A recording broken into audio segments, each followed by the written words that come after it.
বাড়িতে কালো ছোলা ভেজানো ছিল, ভেজানো ছোলাগুলোকে না প্রেশার কুকারে দিয়ে সিদ্ধ করে নিয়েছি। তারপর সমস্ত জিনিসটাকে মিক্সিং জারে ট্রান্সফার করে অল্প একটু জল দিয়ে বারে বারে করে ঘুরিয়ে পেস্ট করে নিয়েছি। ঠিক এই রকম হবে, এই কনসিস্টেন্সি হবে, যাতে বেশি লিকুইডিফাই না হয়।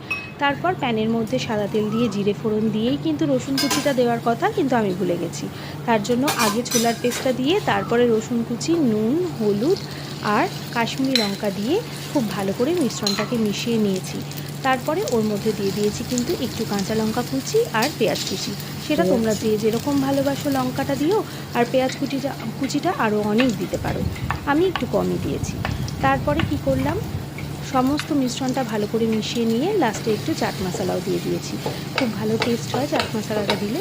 তারপর হাতে গড়া রুটি তৈরি করেছি, তবে রুটিটা কিন্তু আমি ময়ান দিয়েছিলাম, একেবারে ড্রাই করিনি, কারণ যেহেতু আমি এটাকে স্প্রেডটা করে পুরো রুটির মধ্যে এটা ফোল্ড করব, হতে পারে রুটিটা যখন ফোল্ড করব ভেঙে যায়, সেই জন্য একটু ময়ান দিয়েই আটাটা মেখেছিলাম। তারপর রুটিটার মধ্যে পুরো ছোলার স্প্রেডটাকে চামচ দিয়ে দিয়ে ঠিক এই রকমভাবে স্প্রেড করেছি।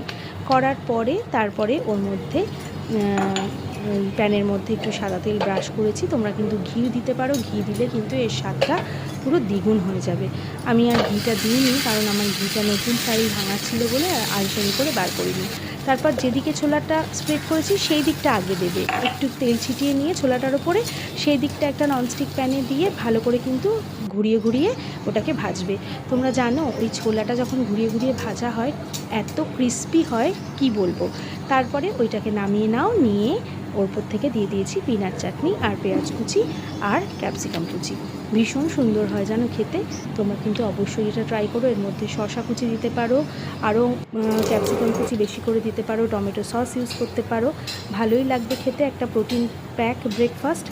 আর বাকি যে মন্ডটা ছিল সেটা দিয়ে 3টে কাবাব করে নিয়েছি। কেমন লাগলো রেসিপিটা অবশ্যই কমেন্ট করে জানিও। সবাই ভীষণ ভালো থেকো।